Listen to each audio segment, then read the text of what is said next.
Bonjour, bonjour. Après mon épisode vénitien, j'étais enfin de retour au petit plaisir. Mais vous allez voir que même à la maison, l'imprévu n'est jamais loin. Nous étions rentrés de Venise depuis 2 mois et le château avait repris son rythme trépidant. Les cris de Flora, de Rocky et de tous les enfants du village qui venaient régulièrement goûter, les répétitions de la chorale, dont le niveau devenait plus qu'honorable, les allées et venues d'invités, les chiens qui se prenaient pour des humains et s'installaient confortablement sur les canapés en braillant à la mort dès qu'ils entendaient de la musique, les disputes entre Hippolyte et Attila et les hurlements de Sidonie pour nous dire que le repas était servi. Bref, une joyeuse cacophonie qui n'engendrait pas la mélancolie rythmait nos journées. Maman avait retrouvé son Mike Mitchell, transi d'amour, et tous deux menaient de main de maître la société créée par mon grand-père. Leur relation devenait d'ailleurs de plus en plus tendre, et nous ne fûmes pas surpris de les entendre nous annoncer leur fiançailles un beau matin d'avril. Maman, qui ne cachait rien à Mike, lui avait dit que l'amour qu'elle avait eu pour mon père serait unique et éternel, et ce qu'il avait très bien compris. Mais la complicité et la tendresse qu'elle avait trouvée auprès de ce charmant avocat new-yorkais avait fait flancher sa résolution de rester célibataire tout le reste de sa vie, et toute la famille fut enchantée de les voir s'unir prochainement. De mon côté, je pensais toujours à Archie, et je me refusais à demander à Andrew, le mari de Claudine, la date de son mariage avec l'horrible Millicent. Et si par hasard mon esprit se mettait soudain à les imaginer ensemble, s'embrassant, mon cœur était pris de telles palpitations que mes jambes flanchaient et que je devais m'asseoir et très vite me mettre à penser à autre chose de toutes mes forces, tant la douleur était vive.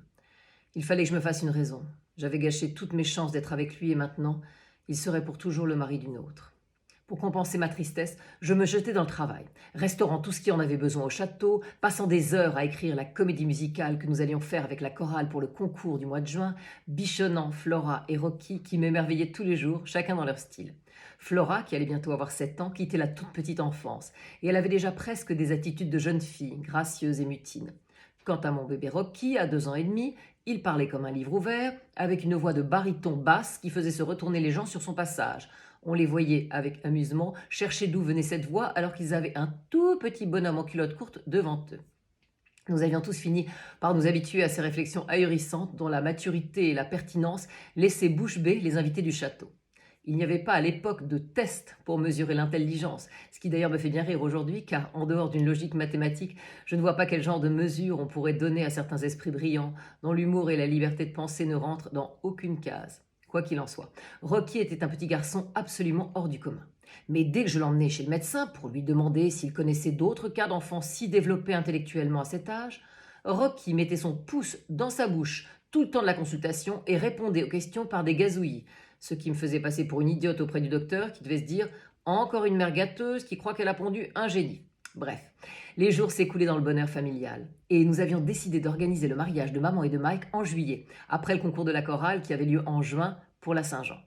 Nous nous occupions, Épiphanie, Marie-Antoinette et moi, de préparer une fête, non pas fastueuse car cela aurait déplu à maman, mais champêtre et joyeuse à laquelle tous les villageois seraient invités. Tatiana avait suivi son idée de s'installer à Paris, près de la faculté de médecine, même si elle m'avait totalement pardonné mon incartade avec Sergueï. Un jeune interne, rencontré quelque temps auparavant, lui ayant fait oublier définitivement le charme de son beau cousin. Toutefois, dès qu'elle le pouvait, elle revenait au château afin de nous aider pour les préparatifs. Mike s'était rapproché d'Andrew, le mari de Claudine, qui dirigeait toujours l'école des pilotes créée par mon grand-père, car il voulait faire une surprise à ma mère le jour de leur mariage. Non pas en pilotant lui-même un avion, le drame de la mort de mon mari Max, aux commandes du sien étant évidemment dans toutes les mémoires. Mais il avait eu l'idée de demander à tous les jeunes pilotes formés par Andrew de voler dans chacun des modèles conçus par mon grand-père depuis le tout premier prototype qui lui avait permis de réaliser son rêve d'homme volant. J'étais certaine que ce geste, montrant à maman le respect et l'admiration que Mike avait pour sa famille, achèverait de la convaincre qu'elle avait fait le bon choix. Un matin où maman était justement chez la couturière pour l'essayage de sa robe, Andrew arriva en trombe dans le salon où je travaillais sur la maquette du décor de ma comédie musicale. Il était livide et essoufflé, et il me dit avec son accent anglais que la panique rendait pire que d'habitude « Le mariage est annulé! Le mariage est annulé !» Je manquais de faire tomber la maquette en me levant brutalement. Mais comment ça annulé? Il ne veut plus se marier. Il a dit qu'il aimait une autre femme depuis plusieurs années et qu'il avait été fou de s'engager avec elle malgré tout ce qui le poussait à le faire. Il n'a pas donné plus d'explications. Mais j'étais complètement sonnée et abasourdie. Mais comment Mike pouvait-il faire ça à maman? Mais surtout, pourquoi avoir joué cette comédie de l'amour depuis tout ce temps-là? Mon cerveau se mit à envisager toutes les hypothèses. Était-ce juste pour l'attrait de l'argent généré par les sociétés de mon grand-père? Enfin, c'était absurde. Mike gagnait très bien sa vie avec son cabinet d'avocat à New York et l'appât du gain semblait loin d'être la priorité de cet homme. Cependant, visiblement, il cachait bien son double jeu. Je ne comprenais plus rien et surtout, j'étais affolée par la réaction qu'allait avoir ma pauvre maman qui faisait une confiance aveugle à cet homme. Je me précipitais hors du salon pour aller la chercher et la réconforter, mais Andrew m'arrêta en me disant « Il attend dans le jardin. Il veut absolument te voir et te parler. » Ah bah ça, il manquait pas d'air, ce monstre. Me parler? Eh bien, c'est plutôt moi qu'il allait entendre. Je me ruais dans le jardin, cherchant Mike partout, prête à lui mettre mon poing dans la figure. Et lorsque je crus apercevoir sa silhouette sous le pommier, je fonçai vers lui, écumant de rage. Mais soudain, la silhouette se retourna et je tombai nez à nez avec Archie. Mon Archie. Alors là, je comprenais plus rien. Je ne savais pas si je devais lui sauter au cou ou continuer à chercher Mike pour lui faire la peau. Archie me donna la réponse, puisqu'il se jeta dans mes bras et me souleva de terre avec un air de bonheur intense en disant « Andrew t'a dit, j'ai annulé mon mariage. Ça n'était qu'une comédie destinée à rassurer ma famille, mais depuis que je t'ai vue à Venise et que je sais que tu es divorcée, c'est une torture. Tu es la seule que j'aime et il est hors de question que je sois le mari d'une autre. » Oh mon Dieu, tout s'éclairait et d'un seul coup on aurait dit que les cieux déversaient sur moi des flots de bonheur en continu. Non seulement l'union de maman et de Mike n'avait jamais été en danger, mais en plus Archie, mon Archie, l'homme qui faisait battre mon cœur m'était revenu. Et cette fois-ci nous étions libres, tous les deux, et prêts à nous aimer enfin. Oh, la décharge d'amour, de joie et de désir qui nous emporta, nous conduisit sans attendre une seconde de plus vers le petit pavillon au fond du parc, qui accueillit enfin une vraie étreinte charnelle, celle que nous attendions tous les deux depuis si longtemps. Elle fut si passionnée, si intense, et nous étions tellement faits l'un pour l'autre que nous avions le sentiment de ne former qu'un seul être, reconstitué, qui avait attendu cette vie-ci pour que les deux moitiés se retrouvent enfin. Nous étions ivres l'un de l'autre, et nous restâmes jusqu'à l'aube dans le petit pavillon, comme dans un cocon coupé du monde, abritant notre amour comme un trésor absolu.